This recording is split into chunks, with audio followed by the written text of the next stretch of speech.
Getmək istəməyənlər ali dini rəhbərə yaxın çevrələrdir də, özü və çevrələri.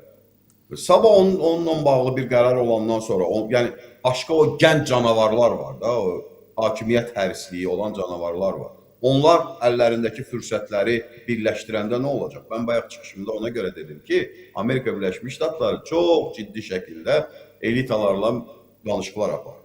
Güc kimin əlindədir, onunla danışıqlar aparır.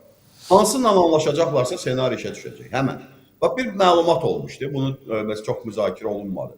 Dünya mediasında bir məlumat yayılmışdı ki, Amerika Birləşmiş Ştatları, Britaniya, Fransa və digər Avropa ölkələrindən kəşfiyyat məlumatları istəyiblər İranla bağlı. Bəyəm Amerikanın kəşfiyyat məlumatı yoxdur mu İranla bağlı ki, Sputnik mi yoxdur, kəşfiyyatı mı yox? Var, amma nə istəmişdilər? Bilirsiniz onun tərcüməsi nədir?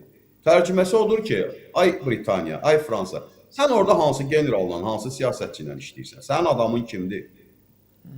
Bu illər ərzində kimdən işləmirsən? Kimdir səndən işləyən? Onların siyasını ver, görək onlarla danışaq. Görək hansı güc sahibi, gücə malikdirlər. Bu bir.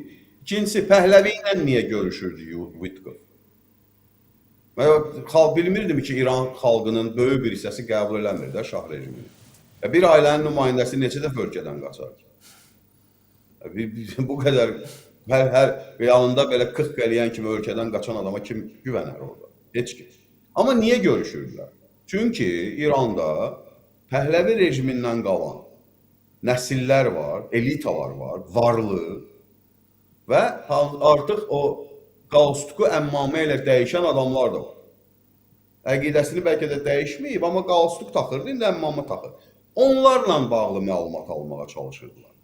Sənə kim yaxındır orada? Filan polkovnik var, nə bilim, filan general var, sənin nəslindən olub. Sənin xalan qızının, dayısı nəvəsinin bibisi oğlu onunla evlidir, məsələn. Çünki böyük nəsillərdə. Sənlə əlaqəsi varmı? Sənə xidmət eləməyə hazırdır mı? Sən ona çıxsan, bir söz desən, onu yerinə yetirərmi? Buna görə görüşürlər. Yoxsa kimdir ki, bəli?